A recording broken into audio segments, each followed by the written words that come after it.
Nakapasyal nga sa hacienda nila. Ay, tawa ko. Wait na. Matagal na akong hindi nakapasyal dito eh. Dati dito kami nangangahoy. Pero ngayon, kita nyo, may bakod na doon. Oh. So, ibig sabihin taken na yan. Marami ng bahay, marami ng nakatira dyan. Dati, damuhan lang yan dyan. So, dito, ayun, may maliit na puno. Kaya kong akyatin yan dati. Ewan ko ngayon, medyo siguro. Kasi lang wala namang kukunin. Kasi ano, bata pa siya na nyog. Wala pang masyadong meron naman 3. Ayan. Dito, itong lugar na ito, punong-puno ng tanim ito dati. Kamote, ube, tapos sa paligid-ligid may kamuting kahoy. Tapos, may part din dito na puro maisan. Mais at iba kapag kamote kasi iba yung kukuhanan mo lang siya ng talbos, iba din yung talagang may bunga. So may mga saging pa rin pala. So doon banda sa dulo merong sapa dyan. Pag umuulan ng malakas, lalo na tuloy-tuloy, as in merong tubig dyan. Dyan kami naglalaban ng mga pamunas namin, ganun. Siyempre pamunas lang, hindi pwedeng damit kasi makati siya. Kahit malinaw, no, malinaw ang umaagos dyan na baha. Pero siyempre makati siya pag sa damit.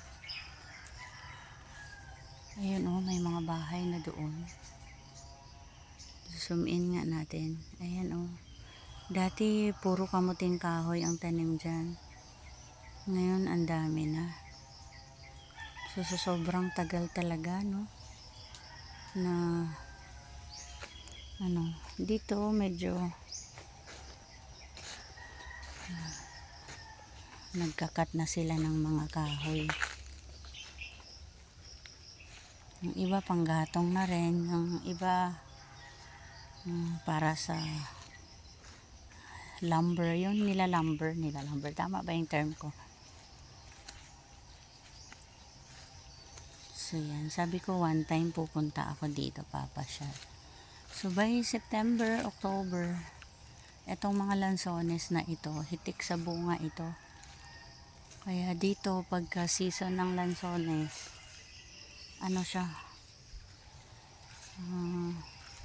pamigay na lang. Hindi kagaya sa ibang lugar na bibili ka ng sobrang mahal ang per kilo. So dito, hanggang dyan pala. Uy, hanggang doon pa sa dulo. Wow. Uy, ang dami na rin palang bahay doon. Ayun oh. Ayun, may bahay pa doon. Pinakadulo na yun. Ayan. Tapos yun. Yan.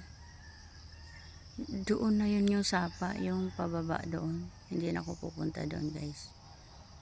Ayan. Yung sapa na yun dyan, oh. Tapos sa kabilang ibayo, marami ding bahay dyan. Sa tawid ng sapa. So, balik na tayo. Ayan. Ito, ganito kalawak yung sinasaka namin ng tatay ko noon. Mga root crops dito talaga, as in hitik sa bunga. Pag nag-harvest kami, hindi namin namamalayan na maghihintay pa kami ng 3 months kasi hindi naman sabay-sabay yung pamumunga ang pagtanim namin. So, hindi rin sila nasabay na yung harvesting. So, halimbawa, pagka nagtanim kami ng kamuting kahoy ngayon, minsan nga 2 months lang, 1 month nga lang noon sa healthy ng lupa. Madali siyang mamunga. So, ngayon kasi more on saging sila, oh. Ito yung, ang tawag sa amin, saging na Arabia, yung sinasaing. Pero meron din dito yung mga latundan. Ito dito sa kabilang side, puro sagingan ito. Ito ang nakafocus ngayon. So, sa kabila, nyug. Dito din pala dinadala ng bayaw ko yung mga alaga niyang kambing. Yan, sa kabilang side dyan, may mga damo-damo dyan. Dito naman, kasi pagka may saha ng saging dito, pag dito nilagay yung kambing, ubos yan. Wala nang mabubuong saging kasi kinain na nila. So dito, tingnan nga natin kung yung kalamansi dito sa amin, ang tawag ay limonsito. So, hindi ko ito alam kung lemon ito or kalamansi.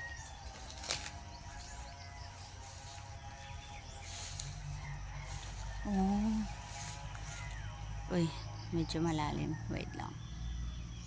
Ayan siya, oh. Parang kalamansi. Diba guys? Kalamansi siya.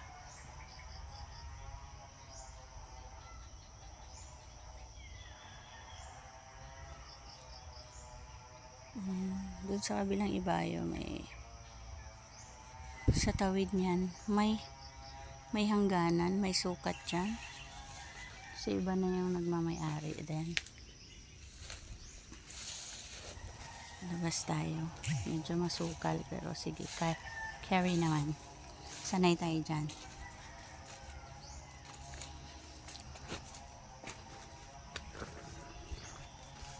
Dati, nakahilera yung mga tanim dito eh. Ngayon medyo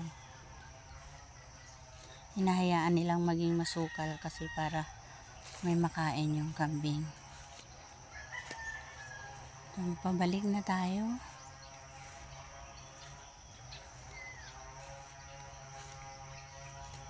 Ayan, marami namang lansones din pala, oh. Kahit kasi mabababa, akala mo hindi pa siya mamumunga yung lansones, pero pag ano talaga, namumunga na yan, oh. Ang dami nila. So, balik na tayo sa bahay. Thank you for watching. Good morning sa inyo. Happy Tuesday. Yan, nandun yung bahay namin. I-zoom in natin. Yan. Diba? Bye. Thank you for watching.